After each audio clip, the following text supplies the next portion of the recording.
Good morning, good evening, good afternoon, whatever it is for you. Welcome back to another Division 2 video. I got another banger of a build for y'all. This is the 58 Amplified Bullet build. Yes, sir. A lot of things has been updated with TU20, and almost everything that we use on this build has been updated.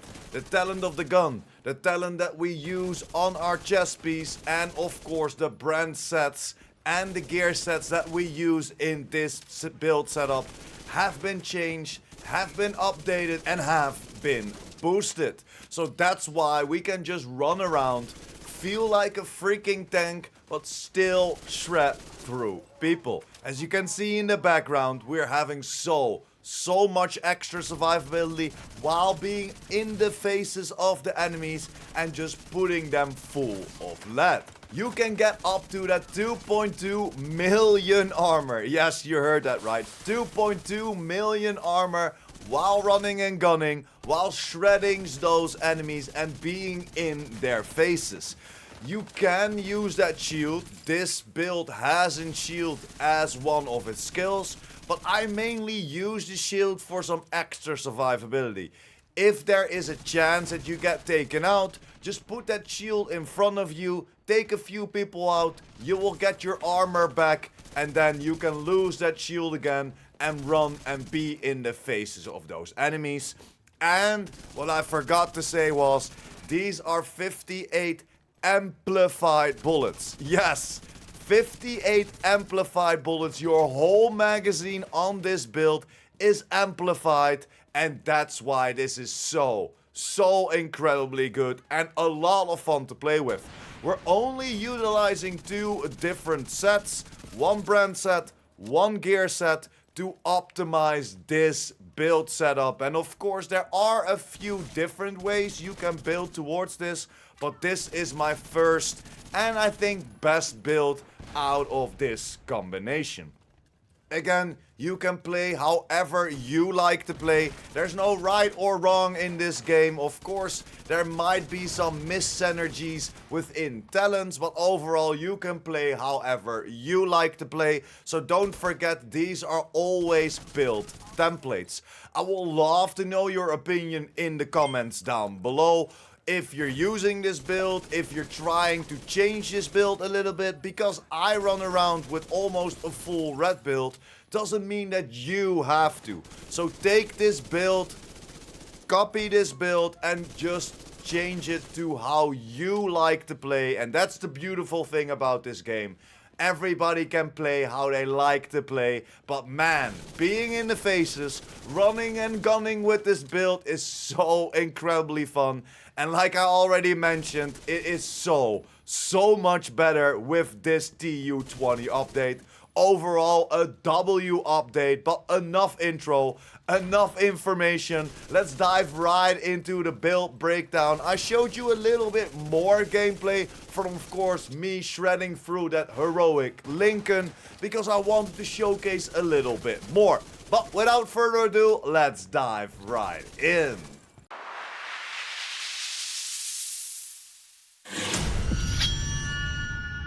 Starting off with my specialization, we're using the gunner specialization. And why? Because you can go for that Banshee pulse.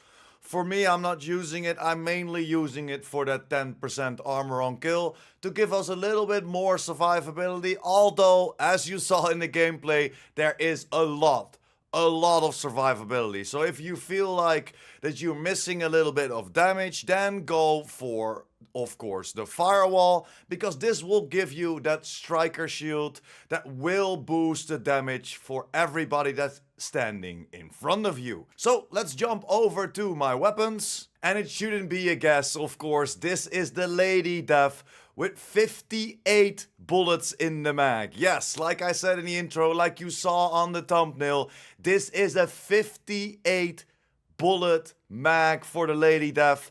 And with the new update with TU20, these are 58 amplified bullets.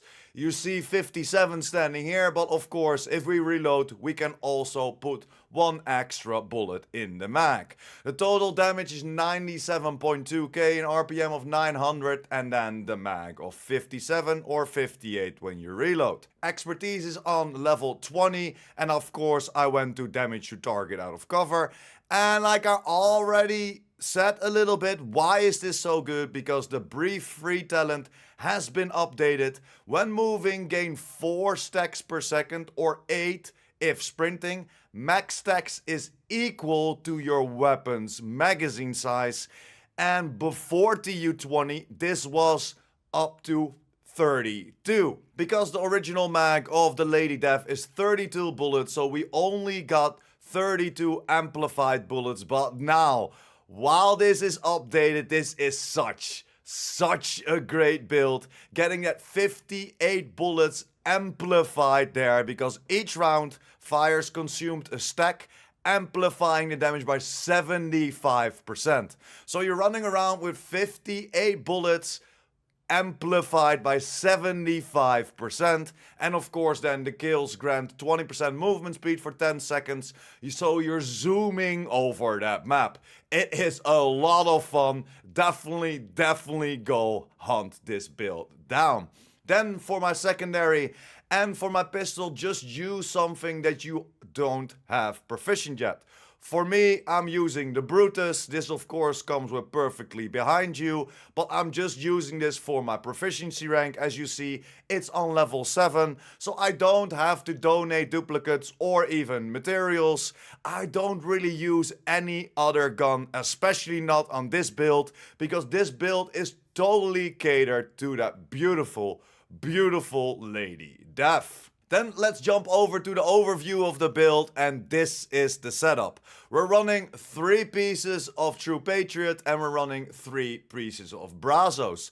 And why? Let's start with that True Patriot, because that 3 pieces gives us an extra 30% magazine size. That 30% ammo capacity isn't really helping you out. It gives you a little bit, of course, but you're never running out of ammo.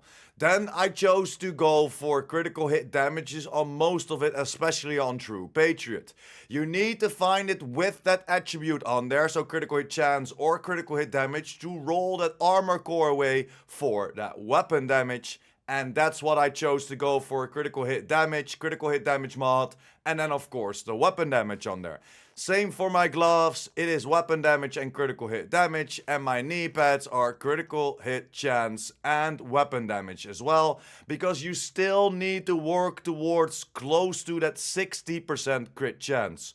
Always try to work towards a 55 to 60% crit chance before getting into all the other damages, preferably critical hit damage.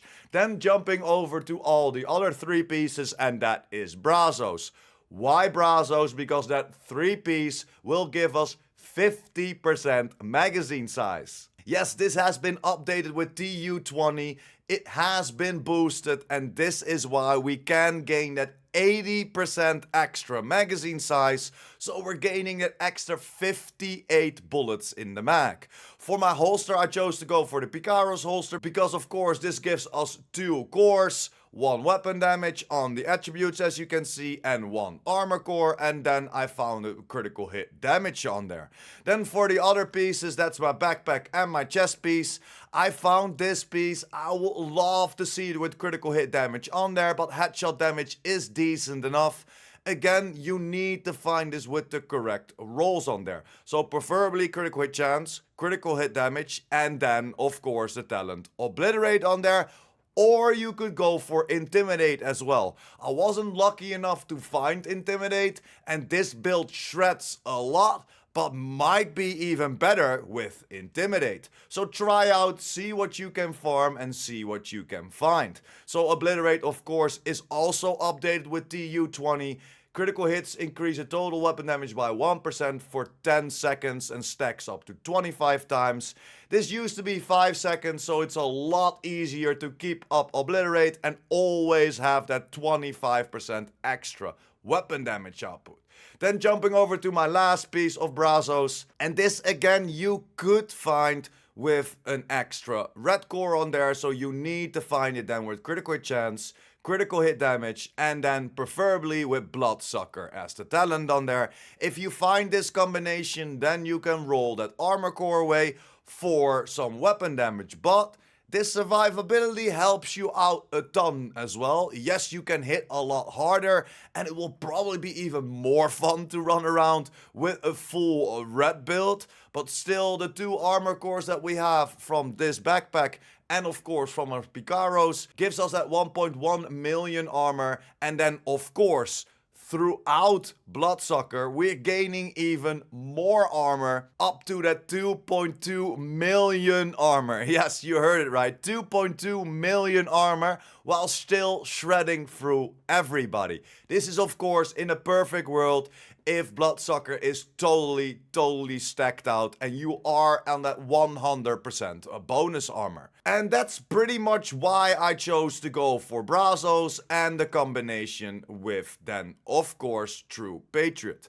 You can also change it a little bit and then go for, of course, that Ninja Bike backpack and then change a few things around, but you won't have that survivability of that Bloodsucker, and that's what makes this build so incredibly good. And of course can also go for some Intimidate instead of Obliterate. Jumping over to my skills, I'm using the Revive Hive, just picking me up. I like to still play solo, of course play with my friends as well, but this is mainly for all y'all solo players out there. So I went for that Revive Hive. I went for the Reviver Armor Repair, Range and Health as the mods on there. And that will of course give us 2 charges, because that second Brazos also gives us that extra skill tier. And that's why we're running around with the shield as well. I'm just running around with the Crusader shield. Again, if you change your specialization to the firewall, you can of course go for that damage shield, that striker shield, that will give you that extra damage output for people that are standing in front of you. But I chose to go for the Crusader shield.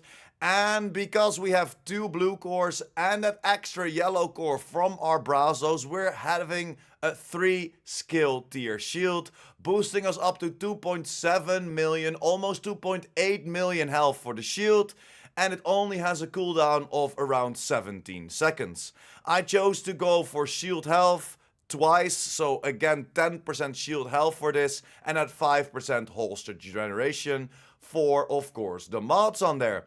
And that's pretty much the skills that I use. You can of course go for that Banshee Pulse as well if you keep running that Gunner. But why I use this shield, if you're almost down, just put that shield in front of you and just take a few people out.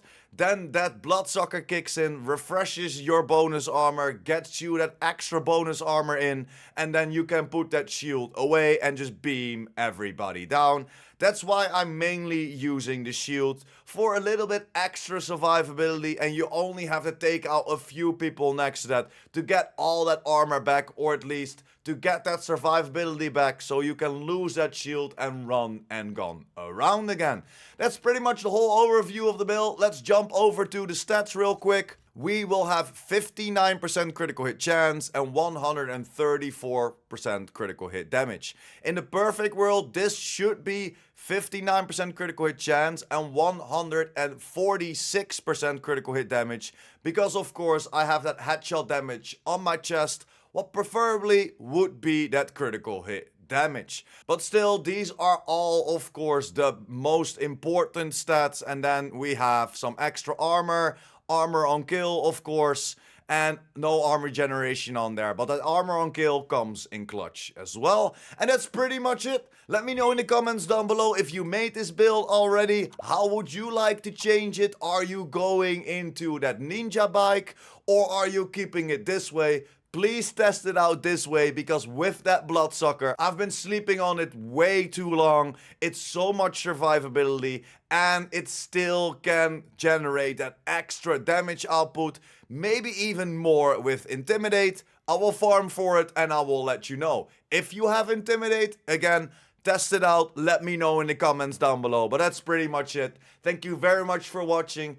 sticking until the end, like the video if you liked the video or helped you out in any way or form. And or if you're new here and you want to just be updated about the Division 2, the Division universe and the future Division 3 because it is announced, make sure to hit that subscribe button as well. And I will see you in the next one. PurePrime out.